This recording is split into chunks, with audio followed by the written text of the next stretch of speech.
Assalamualaikum warahmatullahi wabarakatuh.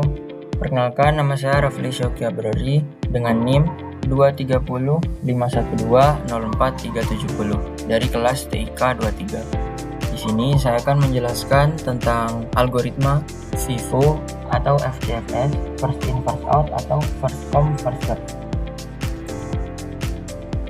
Di dalam video ini berisi materi 1. Penjelasan algoritma meliputi kelebihan dan kelemahan. 2. Contoh hitungan dengan angka, tabel, dan Gantt chart. Dan yang ketiga, contoh implementasi dalam kehidupan. Penjelasan algoritma. Pengertian secara umum. Algoritma FIFO atau FCFS, first in first out atau first come first serve, adalah salah satu jenis algoritma penjadwalan proses yang digunakan dalam sistem operasi. Prinsip dasar algoritma ini adalah bahwa proses yang pertama kali masuk atau datang akan dikerjakan atau dilayani terlebih dahulu, dan proses yang masuk selanjutnya akan ditangani sesuai dengan urutan kedatangannya. Penjelasan lebih rinci. 1. Antrian berbasis waktu kedatangan. Setiap kali sebuah proses tiba, sistem operasi menempatkan proses tersebut di akhir antrian tunggu. Proses yang tiba pertama kali akan berada di bagian depan atau paling awal di antrian. 2. Tidak ada prioritas. Dalam algoritma FCFS, tidak ada konsep prioritas yang diberikan kepada proses. Artinya, proses akan dilayani sesuai urutan kedatangannya, tanpa mempertimbangkan tingkat urgensi atau pentingnya proses tersebut. 3. Penerapan sederhana. Algoritma FCFS relatif sederhana untuk diimplementasikan, karena hanya memerlukan struktur data antrian sederhana. Ketika proses tiba, sistem hanya perlu menempatkannya di akhir antrian, dan ketika proses yang sedang dilayani selesai, sistem akan mengambil proses berikutnya dari depan antrian. 4. Keadilan dalam penjadwalan. Algoritma FCFS dianggap adil karena memberikan kesempatan yang sama kepada setiap proses yang masuk. Tidak ada prioritas yang diberikan kepada proses tertentu, sehingga proses-proses tersebut diproses sesuai dengan urutan kedatangannya. Kelebihan dan kelemahan. Kelebihan. Yang pertama, kesederhanaan implementasi. Algoritma FCFS relatif mudah untuk diimplementasikan. Hanya memerlukan struktur data antrian sederhana dan operasi NQ, masukkan ke antrian, dan DQ, ambil dari antrian. 2. Keadilan dalam penjadwalan. FCFS dianggap sebagai algoritma yang adil karena memberikan prioritas pada proses berdasarkan urutan kedatangan.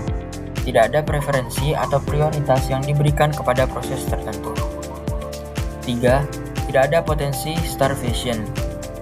Karena setiap proses akhirnya akan diproses sesuai dengan urutan kedatangannya, tidak ada potensi starvation di mana proses tertentu terus-menerus tertunda atau diabaikan. Yang keempat, penggunaan CPU yang efisien. Algoritma FCFS dapat bekerja dengan baik jika tidak ada proses yang memiliki waktu eksekusi yang sangat panjang.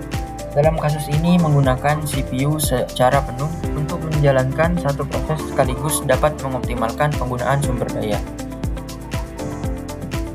Kelemahan. 1. Efek tunggu panjang atau convoy effect.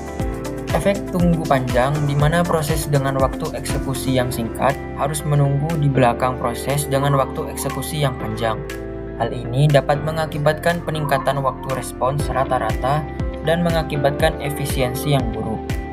2. Tidak ada prioritas. Tidak ada konsep prioritas dalam algoritma FCFS. Ini berarti proses yang kritis atau penting tidak diberikan prioritas lebih tinggi, yang dapat menjadi masalah dalam lingkungan yang membutuhkan penanganan prioritas.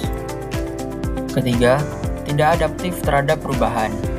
FCFS tidak memiliki kemampuan untuk menyesuaikan diri dengan perubahan dinamis dalam beban kerja atau tingkat urgensi proses. Ini dapat menyebabkan situasi di mana proses yang lebih penting harus menunggu lebih lama karena urutan kedatangannya. Keempat, penggunaan CPU yang tidak optimal. Jika terdapat proses dengan waktu eksekusi yang panjang, algoritma FCFS dapat menghasilkan penggunaan CPU yang tidak optimal. Proses-proses lain harus menunggu lama sebelum mendapatkan akses ke CPU, bahkan jika mereka membutuhkan waktu eksekusi yang lebih singkat. Contoh hitungan. angka.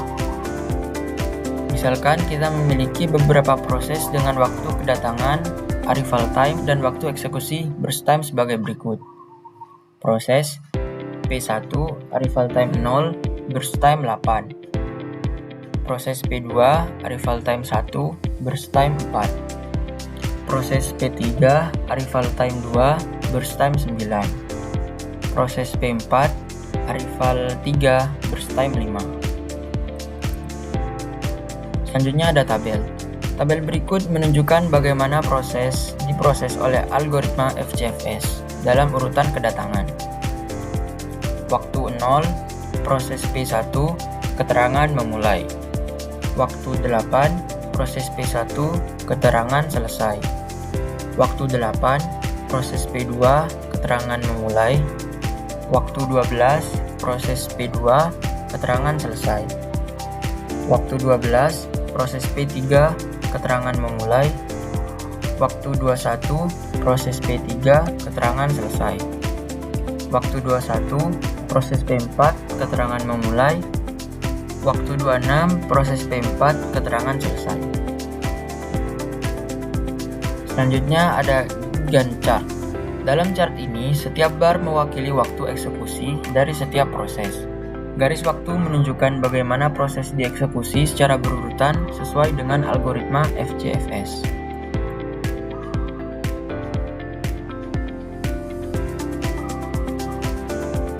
Contoh implementasi. Antrian layanan bank. Di banyak bank-bank, pelanggan yang datang pertama kali akan dilayani terlebih dahulu. Ini sesuai dengan prinsip algoritma FCFS, di mana proses yang tiba pertama kali akan diberikan prioritas.